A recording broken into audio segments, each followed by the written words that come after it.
Masataka Yoshida made a splash offensively in his debut season with the Boston Red Sox, but what does that mean for year two? Find out more on today's Locked On Red Sox. You are Locked On Red Sox, your daily Boston Red Sox podcast. Part of the Locked On Podcast Network, your team every day.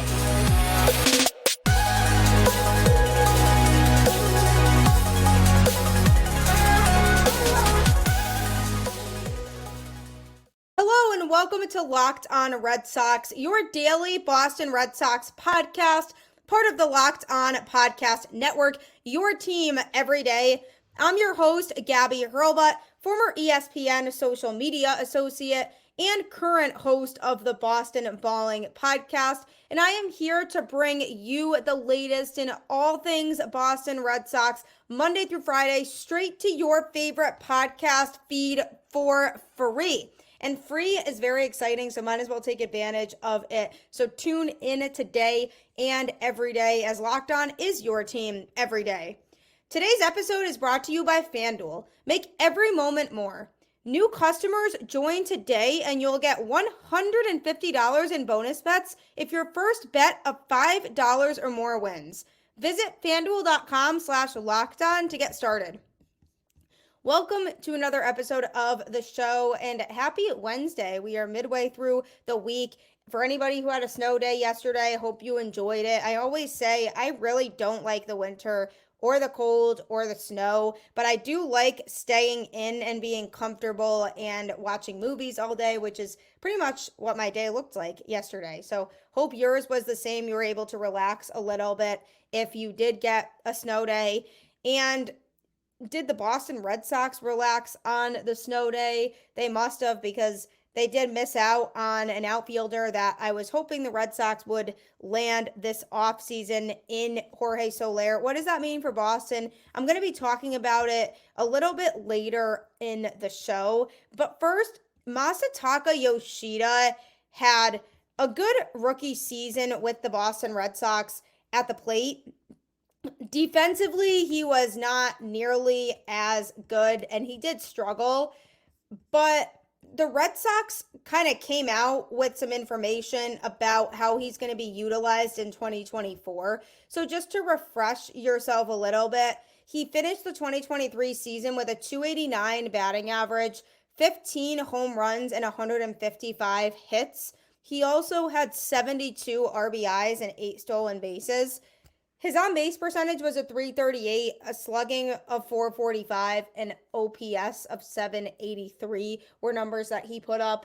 So he offensively had a solid season. A lot of it was in the first half. He looked very good then. He was getting a lot of big hits and really driving in runs. But then once the second half of the season came along, it seemed as if opposing pitchers were starting to figure him out a little bit more, and they were throwing him a lot more off-speed pitches because fastballs were really what he was primarily hitting. And obviously he can crush a fastball. We know that. We've seen that a lot. But the question is, can he hit those off-speed pitches? That's going to be something we're really looking for from him heading into 2024, is what kinds of numbers is he going to be able to put up offensively to the point where he will be able to be effective still? His defense was pretty poor in 2023. He actually ranked only second percentile in fielding run value. He made a lot of errors in the outfield, and we kind of knew this was the case going in. When the Red Sox signed him, numerous scouting reports had said he wasn't the best defensive player, that you're really taking him on and signing him because of his bat. And the Red Sox were okay with that. I think they really wanted that offensive power and value that he was going to provide. So they were okay with sacrificing on defense a little bit. But after the way that the infield defense was in 2023, I don't blame them for this decision that they made. And that decision is, and Cora talked about it in a press conference yesterday, making some comments about the team. He said that Yoshida is going to get the most opportunities at designated hitter in 2024. he didn't really say he is the DH, but out of the group, he's going to get the most at-bats in that role. Now, this is a good thing from the standpoint of, one, it'll get him more reps at the plate, get him more used to being in that pressure type of situation where he's only focusing on hitting. So that can hopefully help him to get more creative with his at-bats, swing at more pitches, and feel comfortable hitting more off-speed pitches. Hopefully that creates that sense of comfortability for him. And also it decreases how much time he's going to have on defense and opportunities for him to make a mistake. Now, the Red Sox are in a situation where their defensive outfield is very much looking like right now, most likely Wilyer Abreu, Jarren Duran, and Tyler O'Neill as the three primary outfielders. Who knows, though? They still might move Jarren Duran. Cedar Rafaela might make the opening day roster. So that's still tentative as of right now. But not having Yoshida in the outfield as much will definitely diminish that liability on defense that he created. So I like the idea of him getting the most at-bats on the team at DH. All of the everydayers here will know that I've been saying for pretty much this whole offseason to make Yoshida the DH more permanently and move somebody else into that outfield to take over defensively for him.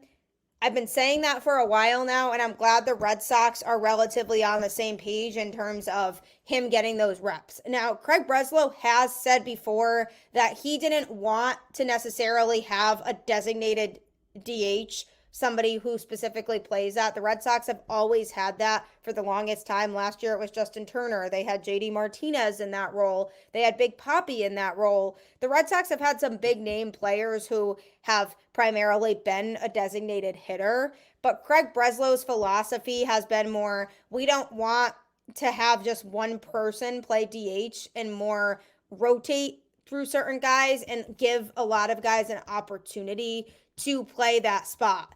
And when Alex Cora mentioned Yoshida, he just said, I'm not saying he's the DH, but out of the group, he'll get the most at-bats. And from the Red Sox front office perspective, they're probably saying, look, he makes the most sense to slot into that role, but we're also paying him quite a bit of money, so we don't really want to pay him as much money as we are to just DH. He played 49 games at the DH position last season, so I don't see it being a problem. I think he's going to absolutely thrive in the DH spot, and there was a lot on him last year, asking him to come from a completely different league over in Japan to come over to the major leagues, adapt to, first of all, living in a new place, being in a new league to begin with, and then also having to master his skills both offensively and defensively in front of major league pitchers. That's a lot to ask for from somebody who's in their first year in the league. So I'm hoping that in year 2, if they're taking some more of that pressure off of him defensively, so he isn't playing in the outfield as much and doesn't have to be in that role, that can help him to really focus on improving his plate appearances to the point where we see more of the first half Yoshida as opposed to the second half. I really like this move by Boston. I wonder if it's something they continue with, or if down the road they say, okay, he's thriving in this position, so maybe we should just keep him here because that's how he's best suited, and we just don't really have him play in the outfield unless we absolutely need him because of injuries or something else. He could be more of a depth piece in the outfield if they need a fill-in, but he primarily is a designated hitter. So as of right now, it seems like they're not really calling him that, but they are giving him more reps in that spot than other players on the team. And to me, it makes sense because mentally for him, it can hopefully help him lock in on his offense and not have to worry as much about the fact that he struggles defensively. And that'll hopefully help turn him into a better overall offensive player. With the current situation, though, with the Red Sox outfield and them recently missing out on another desirable player, what's next for the Red Sox in the outfield? That's coming up next. Are you a big fan of sports betting? Are you the type of person who always wants to win big money? If you answered yes to either or both of those questions, FanDuel is absolutely the place for you. Get buckets with your first bet on FanDuel, America's #1 sportsbook. Because right now, new customers get $150 in bonus bets with any winning $5 bet. That's $150 if your bet wins. Bet on all your favorite NBA players and teams with quick bets, live same game parlays, exclusive props, and more. Just visit fanduel.com/lockedon and shoot your shot. FanDuel, official sportsbook partner of the NBA. I love FanDuel because of how many different sports you can bet on and how many opportunities you have to win. So check that out today. And also check out Locked On Sports today on YouTube because we've actually launched the first ever national sports 24/7 streaming channel. All of your local experts from Locked On, plus our national shows covering every league, will all be there to keep you caught up in everything going on in sports. So you can get Locked On Sports today on YouTube, or also it's now on Amazon Fire TV. So if you have Amazon Fire TV, just find the Locked On Sports Today channel and you can catch it there as well. It's very exciting for this network because nobody else has this. So subscribe to Locked On Sports Today. The Red Sox missed out on yet another target this offseason that they were hoping for. It seems to be a common theme with them, and that player is Jorge Soler. He agreed to a 3-year, $42 million deal with the San Francisco Giants. He would have been a great power bat for the Red Sox to add to the lineup. He could have stayed with the Miami Marlins under his previous contract, but he ended up declining a $9 million player option, which was an easy choice after he hit 36 home runs while making his first career All-Star game appearance last season. So he deserved more money, and as a result, he is getting more money. 3 years to the San Francisco Giants.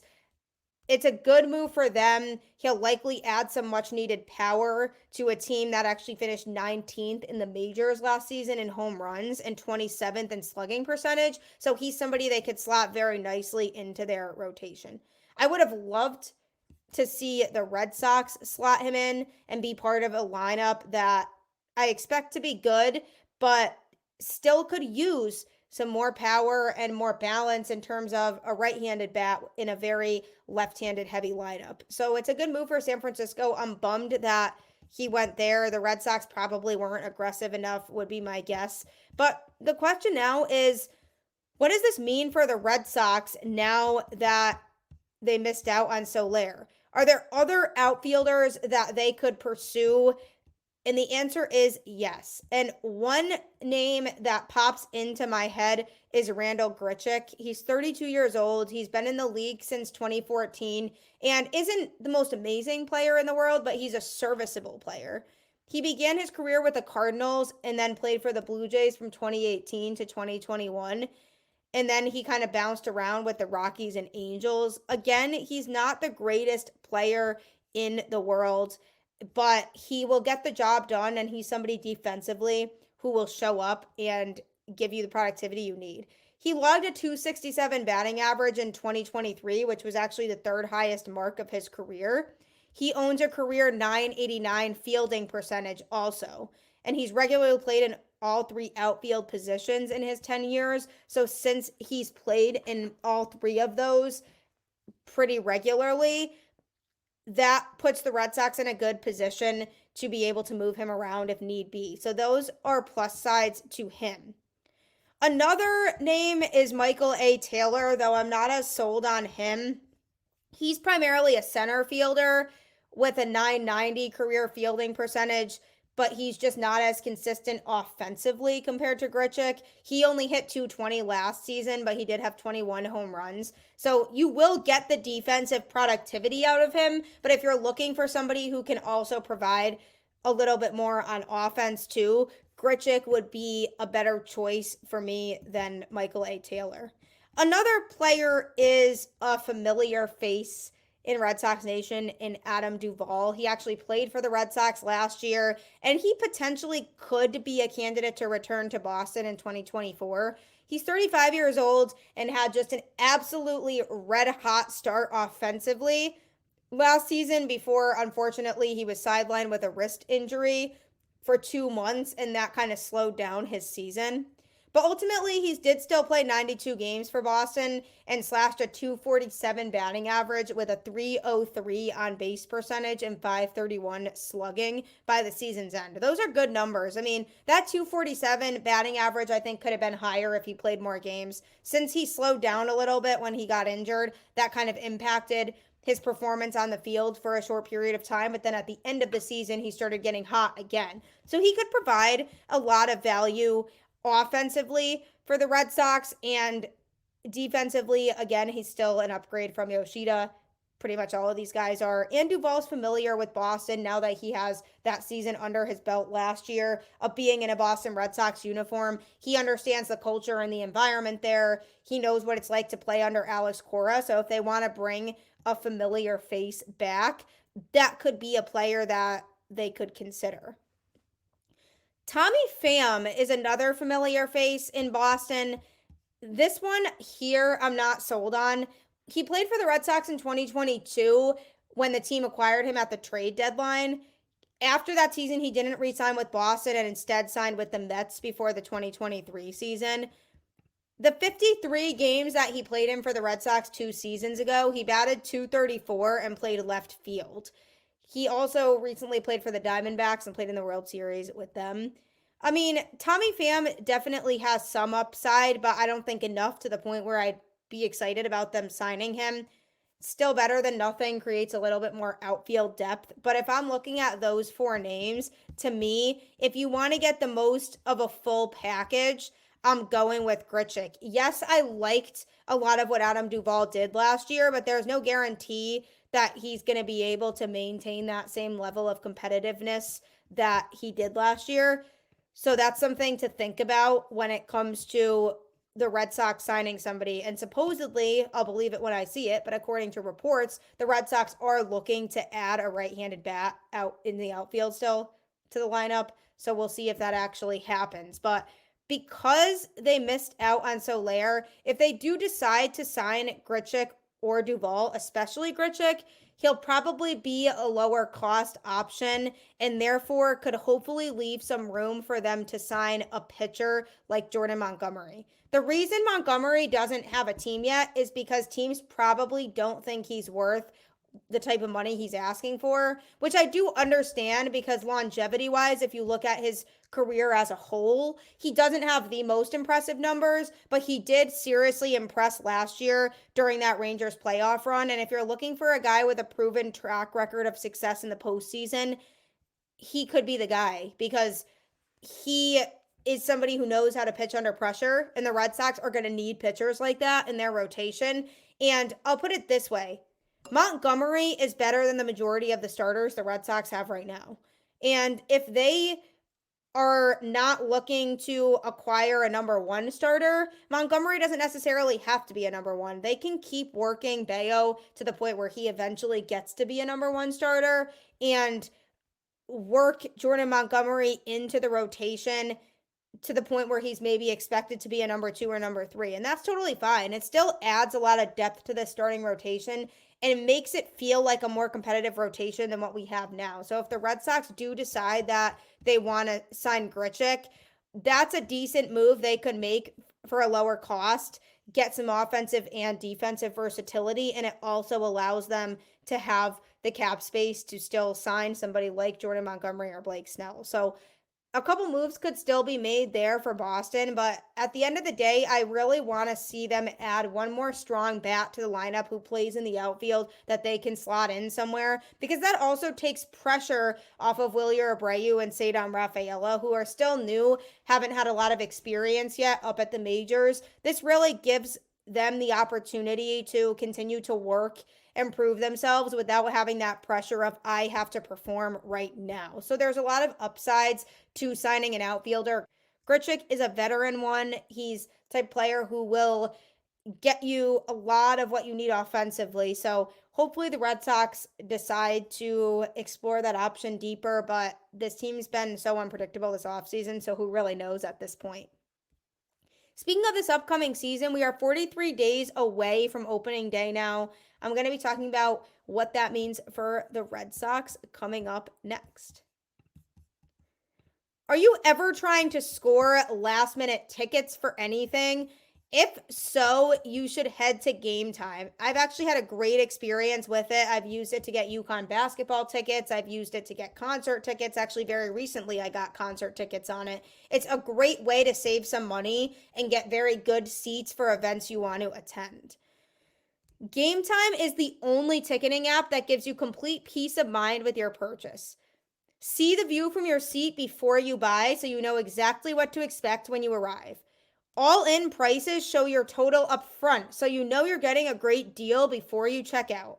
Buy tickets in seconds with 2 taps. It is true, they make it so easy to actually purchase tickets because you can see what your view would be like. So if you want to find different seats, you can do that before you actually hit the purchase button, which is fantastic because not every ticket vendor does that. Take the guesswork out of buying tickets with Gametime.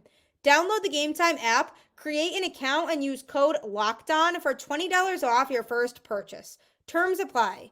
Again, create an account and redeem code LOCKEDON for $20 off. Download Gametime today. Last minute tickets, lowest price guaranteed. You won't be disappointed if you use Gametime for all ticket needs. It really is the best one that I've used. You also should subscribe to Locked On Sports Today on YouTube because we have launched the first ever national sports 24/7 streaming channel. So if you ever want to get caught up in everything in sports and not feel like you're behind, that will have you absolutely covered. And also, you can get it on Amazon Fire TV. So if you have that, search for the Locked On Sports Today channel, and you can get caught up in all things going on in sports 24/7, no matter where you are or what time zone you're in. It's honestly fantastic. So check that out today as well. 43 days until opening day. The countdown is in full swing. Although, like I was talking about at the top of the show, I got some snow yesterday at home. And so snow does not really put me in a baseball mood. So hopefully the winter goes away quicker. I know that the groundhog said that we're getting an early spring this year, so hopefully that does happen. But either way, baseball is still starting. 43 days until opening day. The Red Sox do start the season on the West Coast this year. That 10 p.m. game, opening day. Just be ready, everybody. Easing right into it, right? So that's where the Red Sox will be. The question, though, is who was a notable player to wear number 43 for the Red Sox? This is a player everybody's familiar with. He's been in announcing. He's been a player. He has a really good perspective on the game constantly, and that is Dennis Eckersley. He saw so much instant success when he arrived in Boston in a trade with Cleveland, winning 20 games in 1978. He had his success as a starter, but really gained his greatest fame as a closer. He actually became the first of 2 pitchers in Major League history to have both a 20-win season and a 50-save season in a career. Eckersley was elected to the Baseball Hall of Fame in 2004, which was his first year of eligibility. He previously worked with NESN as a part-time color commentator for Red Sox broadcasts, and has also worked for Turner Sports as a game analyst for their Sunday MLB games and MLB postseason coverage on TBS. He retired from NESN in 2022, but it was always a great experience listening to him on game broadcasts. It was really fun to kind of have him around and giving his perspective on games. He started his career with the Cleveland Indians. He was drafted in the 3rd round of the 1972 MLB draft. And then the Indians ended up trading him to the Boston Red Sox for Rick Wise, Mike Paxton, Bo Diaz, and Ted Cox on March 30th, 1978. Over the next 2 seasons, Eckersley won a career-high 20 games in 1978 and 17 games in 1979 with a 2.9 ERA in each year. But during the remainder of his tenure with Boston from 1980 to 1984, he ended up not pitching very well. He lost some steam with his fastball, and he ended up going 43 and 48 in that time span, but then later developed a very effective slider that he was able to utilize throughout the rest of his career. The Red Sox traded him on May 25th, 1984 to the Chicago Cubs for Bill Buckner. And don't even get me started on Bill Buckner right now. What a move that was. I mean, what a game changer it absolutely was for the Boston Red Sox. Then he spent some time in Chicago, spent some time with the Oakland A's and the St. Louis Cardinals for a year from 1996 to 1997. And then following the 1997 season, he signed with the Red Sox for a final season where he served as the setup man for Tom Gordon while the Red Sox qualified for the American League playoffs. He officially announced his retirement from baseball in December 1998 and commented on his career saying, "I had a good run. I had some magic that was with me for a long time, so I know that I was real lucky to not have my arm fall off for one thing, and to make it this long physically is tough enough. But to me, it's like you're being rescued too when your career's over. It's like, woo, the pressure's off." He was such a good baseball player. He retired with a career 197 and 171 win-loss record, a 350 ERA, and 390 saves. At the end of the 2023 season, his career saves total ranks 9th on the all-time saves list. When he retired, he had appeared in more games, 1,071, than any other pitcher in Major League history, though he ranks 5th all-time through the 2023 season. He just had a phenomenal career, and the fact that he was able to get into announcing after the fact is pretty cool, and especially for NESN coming back to announce for a team that he played for and found some success with. It probably was really meaningful to him to be able to do that.